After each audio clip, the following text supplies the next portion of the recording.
Saudara-saudari, keluarga-keluarga yang dikasihi Tuhan, selamat berjumpa lagi dalam Inspirasi Sabda bagi Keluarga. Hari ini adalah Hari Raya Kristus Raja Semesta Alam. Bacaan Injil hari ini diambil dari Injil Matius bab 25 ayat 31 sampai 46 tentang penghakiman terakhir. Apabila Anak Manusia datang dalam kemuliaannya dan semua malaikat bersama-sama dengan Dia, maka Ia akan bersemayam di atas takhta kemuliaannya. Lalu semua bangsa akan dikumpulkan di hadapannya, dan Ia akan memisahkan mereka seorang daripada seorang, sama seperti gembala memisahkan domba dari kambing. Dan Ia akan menempatkan domba-domba di sebelah kanannya dan kambing-kambing di sebelah kirinya.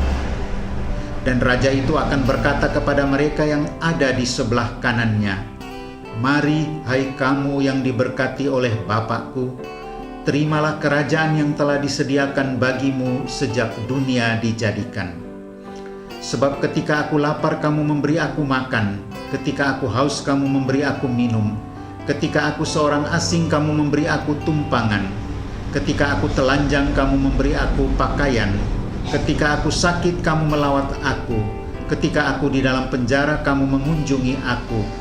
Maka orang-orang benar itu akan menjawab Dia, katanya,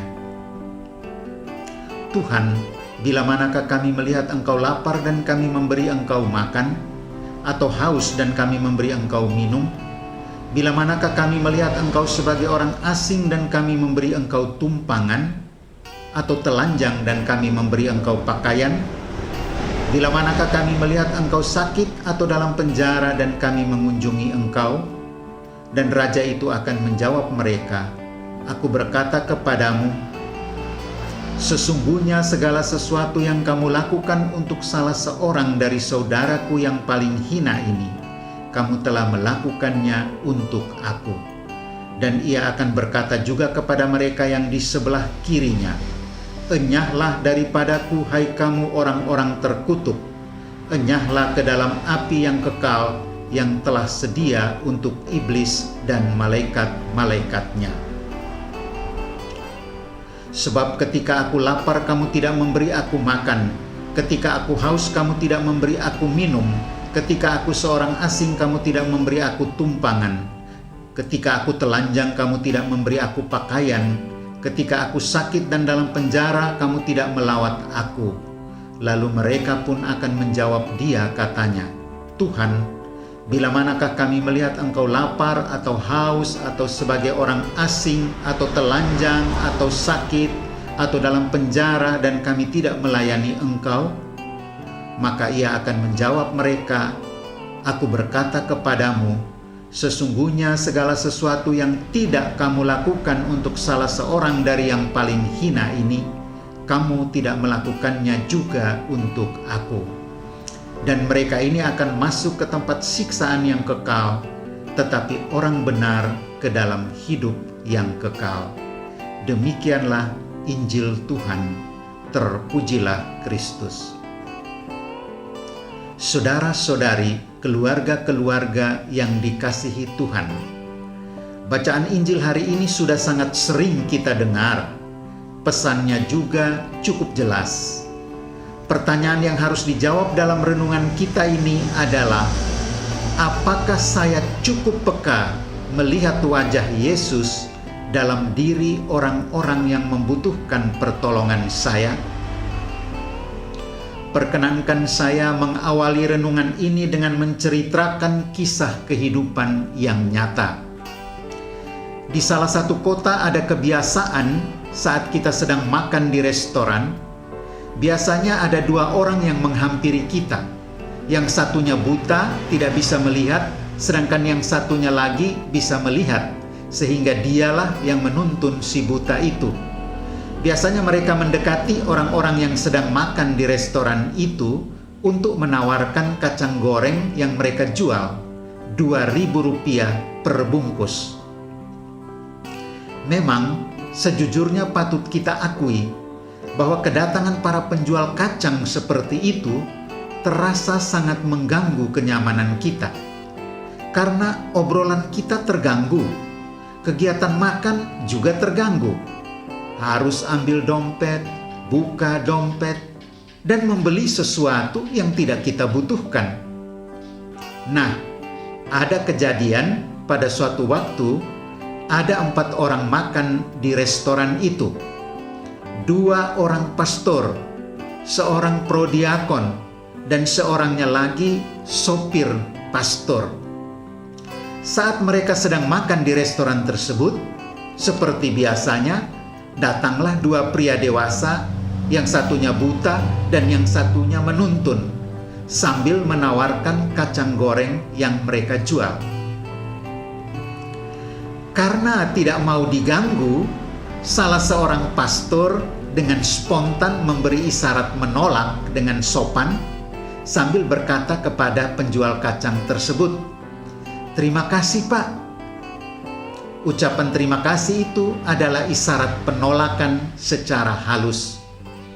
Penjual kacang itu menyadarinya, dan dengan sopan pula dia menjawab, "Tidak apa-apa, pastor." Pastor itu kaget, lalu spontan berkata, "Kenapa tidak bilang dari tadi kalau kalian kenal saya?" Ada lagi pengalaman lain. Saya pernah mengajar di salah satu sekolah Katolik, sekolah sederhana yang dikelola oleh satu yayasan kecil. Seluruh biaya untuk mengelola pendidikan di sekolah itu sangat bergantung kepada uang sekolah atau SPP yang dibayar oleh siswa.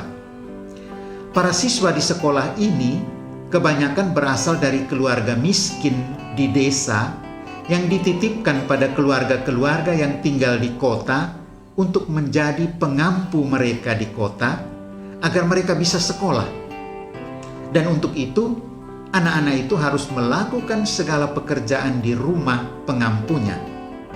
Pengampunya lah yang membiayai pendidikan mereka. Ada kejadian menarik pada setiap saat menjelang ujian semester. Biasanya para siswa miskin ini menunggak uang SPP kadang sampai 6 bulan karena tidak dibayar oleh pengampunya. Para siswa yang menunggak hutang ini menjadi malu terhadap teman-temannya. Akhirnya prestasi belajar mereka terganggu karena minder. Dan yang lebih menarik lagi adalah ada pula siswa-siswa yang juga menunggak pembayaran uang SPP itu, sering menunggak, padahal mereka bukanlah anak-anak dari keluarga miskin. Ayah mereka pejabat dan ibu-ibunya adalah aktivis di gereja. Tentu mereka ini menunggak pembayaran SPP bukan karena tak punya uang, hanya karena orang tuanya terlalu sibuk sampai lupa membayar. Dan akibatnya sama, anak-anak itu menanggung malu dan rasa tertekan, dan hal ini mempengaruhi kejiwaan anak-anak tersebut. Saudara-saudari, keluarga-keluarga yang dikasihi Tuhan, dalam keseharian kita tidaklah sulit menemukan orang yang lapar, haus, tunawisma, pesakitan, dan wajah-wajah lain yang butuh perhatian kasih. Pertanyaannya adalah, apakah kita melihat wajah Yesus dalam wajah-wajah mereka? Kalau kita tidak melihat wajah Yesus dalam diri salah seorang saja dari mereka, itu berarti kepedulian kita kepada sesama adalah sangat dangkal. Saudara-saudari, sering terjadi bahwa wajah-wajah Yesus itu ada di sekitar kita, bahkan di dalam keluarga kita. Wajah Yesus itu bisa saja terpampang pada anak kita yang terlantar karena tidak mendapat perhatian kita, tidak dipenuhi kebutuhannya oleh orang tua. Wajah Yesus itu bisa saja terpampang pada seorang istri yang stres, hidup tertekan oleh karena perlakuan suaminya. Wajah Yesus itu bisa saja ada pada seorang suami yang sakit hatinya berkepanjangan karena tidak mendapatkan perhatian yang semestinya dari istrinya dan anak-anaknya. Wajah Kristus itu mungkin ada pada para kakek dan nenek yang terlantar karena anak dan cucu mereka sangat sibuk sehingga tidak sempat memperhatikan kebutuhan mereka. Wajah Kristus itu bisa ada saja pada famili terdekat kita atau sahabat kita yang tidak berani mengeluh kepada kita karena tahu bahwa kita tidak peduli pada kesusahan mereka. Wajah Kristus itu bisa ada dalam keluarga kita, para famili dan keluarga besar kita. Wajah Kristus itu mungkin ada di tetangga kita, di dalam lingkungan kita, di tempat kerja kita.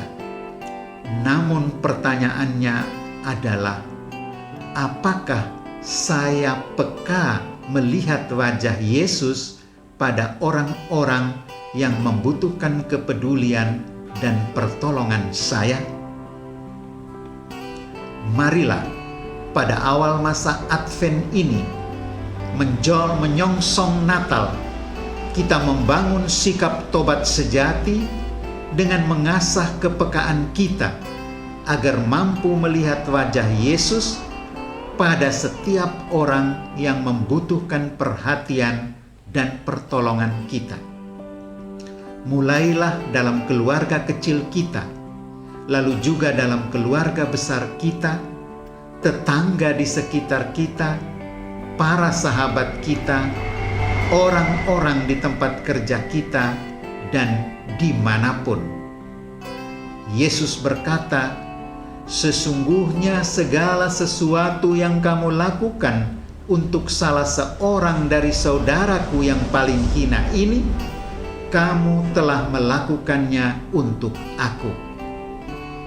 Saudara-saudari, mari kita lakukan itu mulai dari lingkungan yang paling kecil, yaitu keluarga, lalu meluas ke tengah masyarakat. Tuhan memberkati.